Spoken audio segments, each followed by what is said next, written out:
night stories all sit in that space between what we understand and what we don't. I'm 26 now, but this happened when I was 23, right after my dad died. That probably sounds random, but it matters. When he passed, everything kind of hollowed out. I didn't spiral or anything dramatic. I just went numb. I broke up with my girlfriend of 4 years, moved out of the flat we shared, and took the first place I could afford on my own. A small one-bedroom on the edge of a quiet estate. The kind of area people describe as nice enough, because nothing ever seems to happen there. I worked from home doing admin work for a logistics company. Boring, repetitive stuff.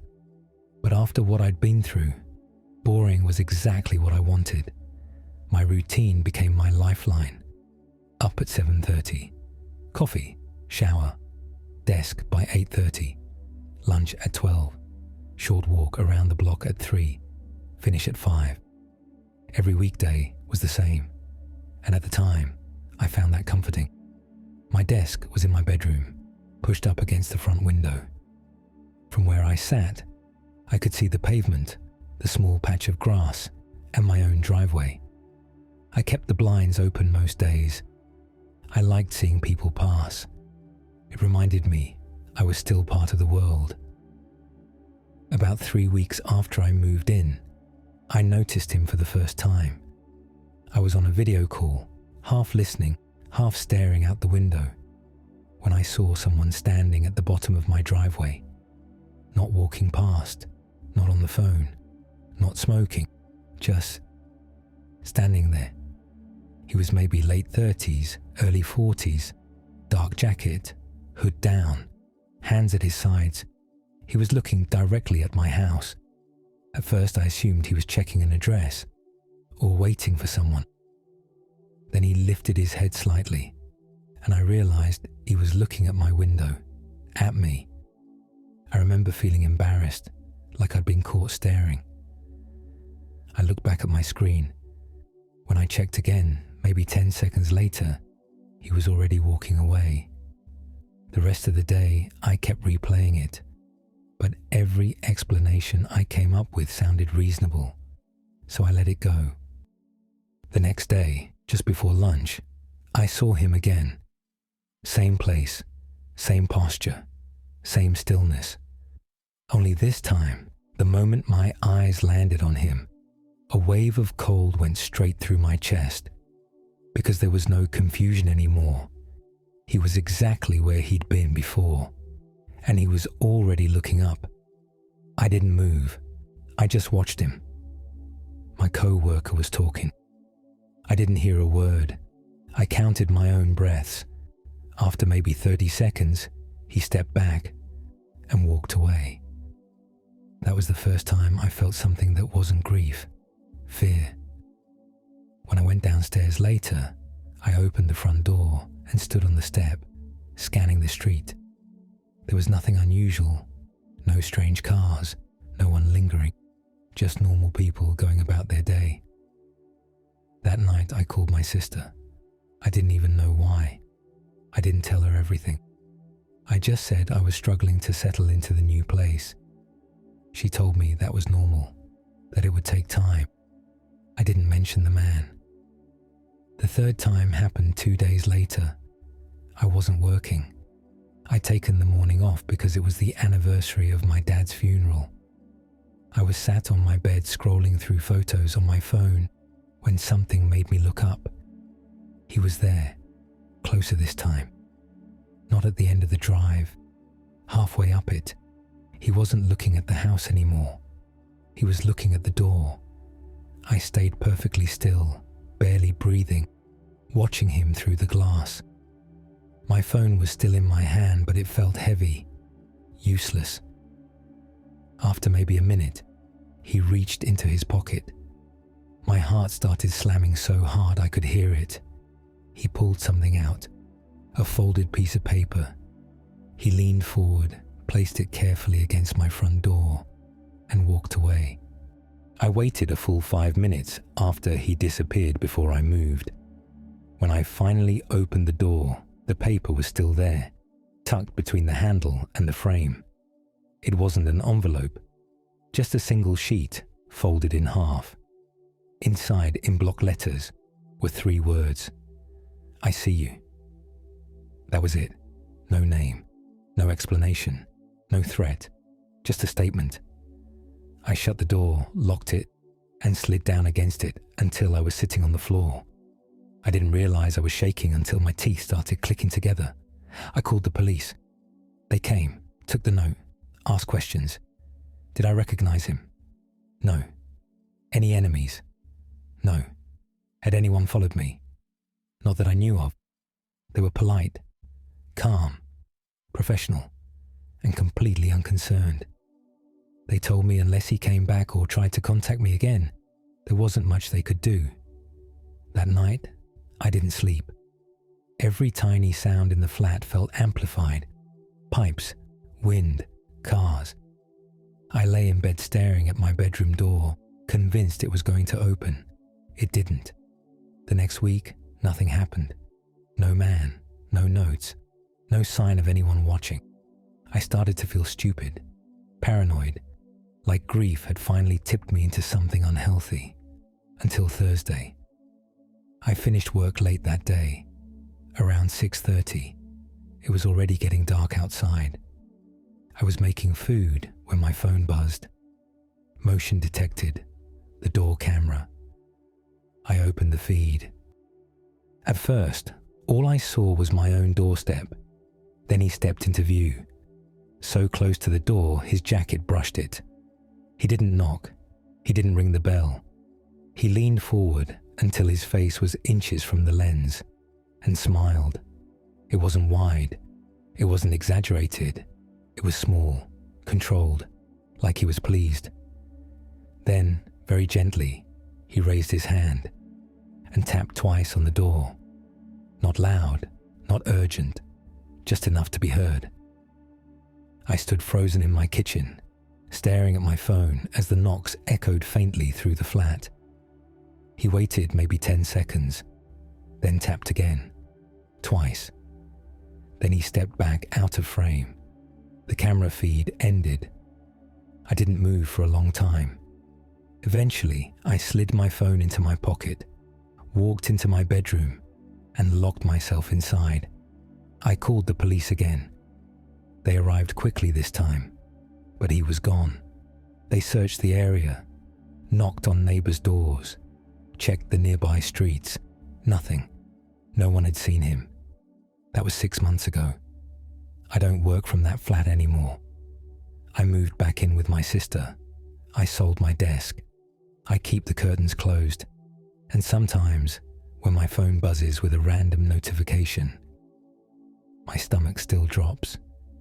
Because somewhere out there is someone who knows what time I used to wake up, what time I used to work, where I used to sit, and exactly which window to look through. When this happened, I was living with my girlfriend Emily.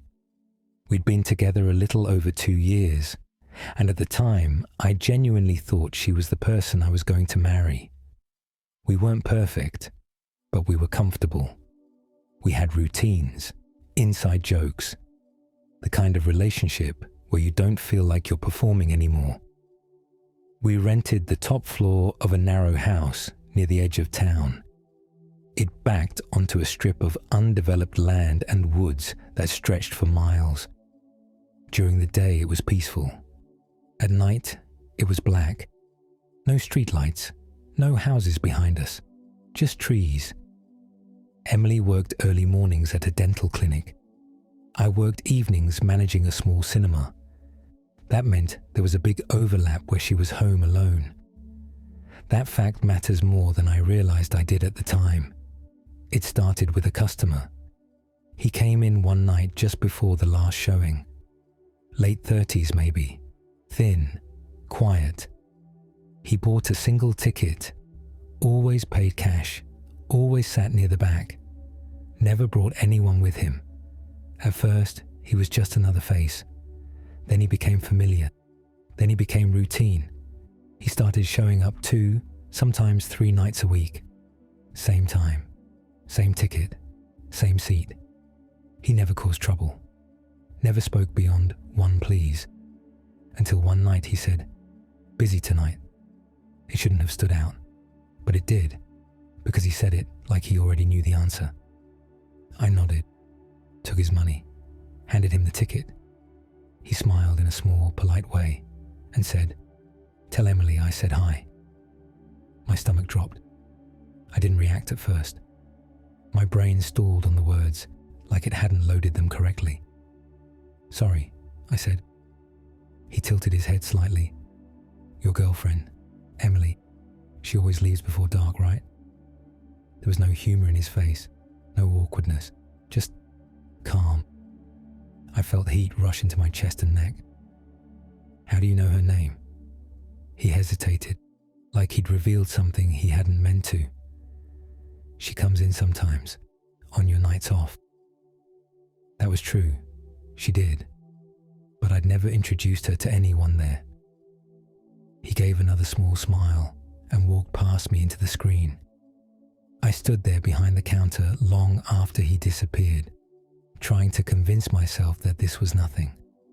A regular customer had heard me say her name, had seen us together. That's all. That night, when I got home, I didn't mention it. I don't know why. I think part of me didn't want to give the moment weight. Like speaking, it would make it real. Over the next couple of weeks, he started showing up in other places. The petrol station near our house, the small shop Emily went to after work. Once, at the bus stop 2 streets from where we lived. Always alone. Always quiet. Always watching. Emily noticed before I told her anything. She said it casually at first, that she kept seeing the same man around, that he made her uncomfortable, but she didn't know why. That's when I finally told her about the cinema. She laughed it off, but I could tell it bothered her. After that, she started texting me when she left work, when she got home, when she went to the shop. I started walking her there when I could. The man didn't approach us, but he started positioning himself where he could see us, across the street, at the end of the aisle, sitting in parked cars. It stopped feeling coincidental. It felt choreographed. The first time he spoke to Emily was outside our house. She was unlocking the door when I pulled up from work.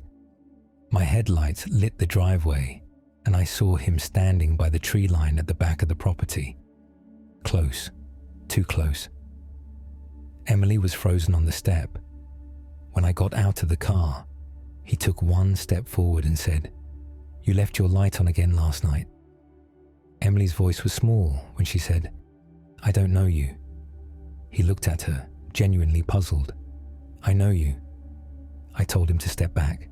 He did. Immediately. Hands visible. Expression calm. "I'm not doing anything wrong," he said. "I just live nearby." Then he turned and walked into the trees. There were no houses back there. After that night, Emily stopped sleeping properly. She'd jolt awake at small sounds, ask if I heard things, ask if the door was locked. Once, she asked me if I thought he'd been inside before. That question sat between us for a long time. A month later, we found something taped to our back door. It was a photo, grainy, printed, slightly blurred. It showed our living room, Emily on the sofa, me asleep beside her, taken from the hallway, inside the house. On the back, in neat handwriting, were the words, "You both look peaceful." Emily started crying in a way I'd never heard before. Not loud, not dramatic, just broken, like something inside her had given up. We called the police. They came, took the photo, took statements, asked if anything had been stolen. Nothing had. Asked if there were signs of forced entry. There weren't. They suggested we might have forgotten to lock a door or window. I remember feeling sick when they said that, because it meant he hadn't needed to break in. That night we packed bags and went to her parents' house. I didn't go back to the cinema. Emily didn't go back to the clinic. For weeks, we barely spoke. We just existed next to each other, watching, jumping, waiting. 2 months later, her parents found another photo, tucked under their windscreen wiper. It showed their house, taken from the street, with us both visible through the front window. On the back, "You can move, I can too." Emily moved out shortly after that. She said she couldn't live like this anymore. Neither could I. We stopped speaking not long after. It's been 3 years. I've changed jobs, changed numbers, moved twice. Sometimes when I'm in public, I still scan faces. And sometimes, I'm certain someone is already scanning mine. I never wanted to go back to that cabin. It belonged to my grandfather. After he died, it sat empty for years. No power, no running water, no road leading to it anymore. Just a narrow dirt track cutting through miles of forest. But after my divorce, after selling the house, after moving back into a spare room at my sister's place, I needed somewhere that wasn't full of memories. So I went back there. I told people I wanted peace and quiet. What I really wanted was to disappear for a while. The cabin was in worse shape than I remembered. The porch sagged. The windows were cloudy with grime. The lock had rusted so badly I had to force it. The smell hit first. Old wood, damp, rot. Something faintly sour underneath. Inside, everything was still there.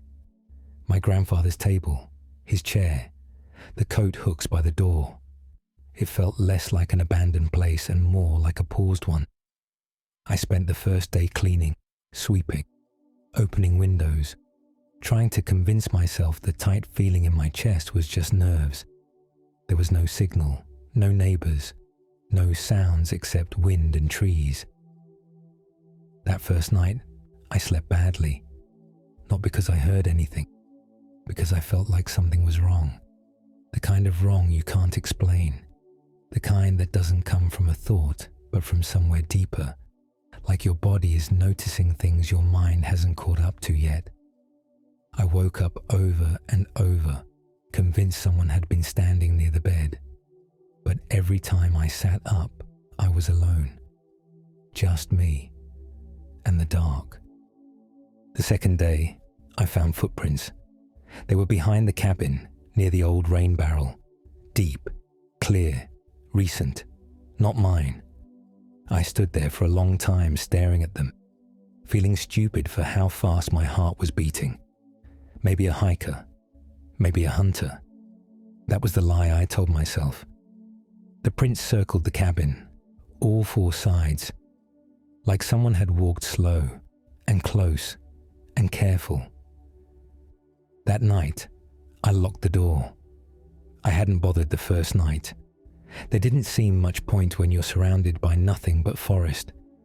Sometime after midnight, I woke up because my dream didn't make sense anymore.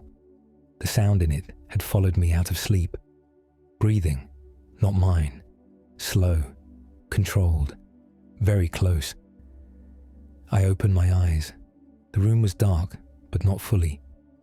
Moonlight came through the thin curtains, enough to see the doorway, enough to see that someone was standing in it, tall, still, head tilted slightly, like it was studying me. My body locked. I couldn't speak, couldn't move. I stared at the shape and waited for my eyes to adjust, or for it to move, or for my brain to correct itself and tell me it was just a coat or a shadow. It did none of those things. After what felt like minutes, the shape took one step back, then another, and vanished into the black of the hallway. I didn't follow. I didn't call out. I stayed exactly where I was until the sky started to lighten. When morning came, The front door was open. I know I locked it. I should have left. Every sensible part of me knew that. Instead, I stayed because I needed to know if I was losing my mind or if someone was actually there. That day I walked the property, slowly, carefully. About 50 yards into the trees, I found something that made my stomach drop.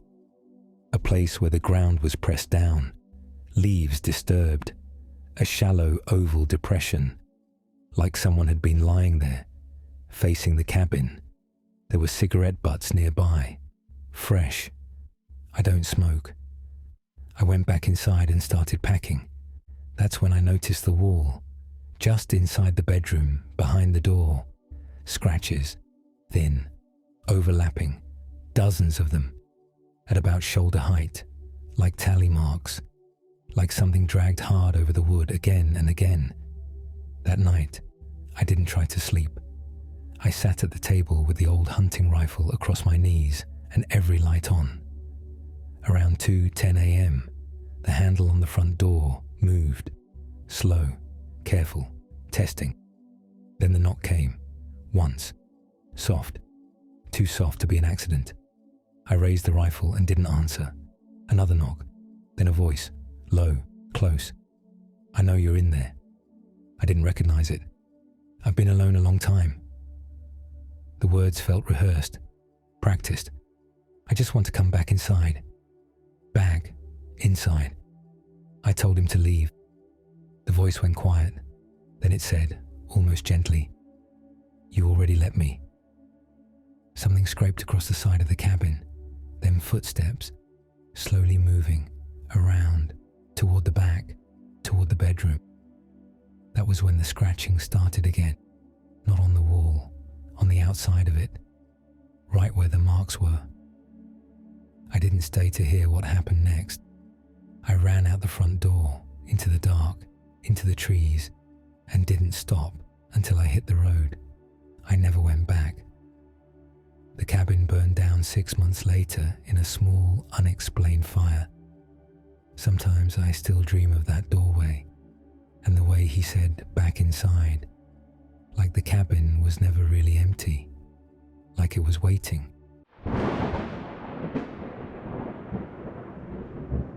If you have an experience you can't explain, whether it happened in the woods, on the job, on the road, or somewhere you thought was safe, you can send it in using the email in the description.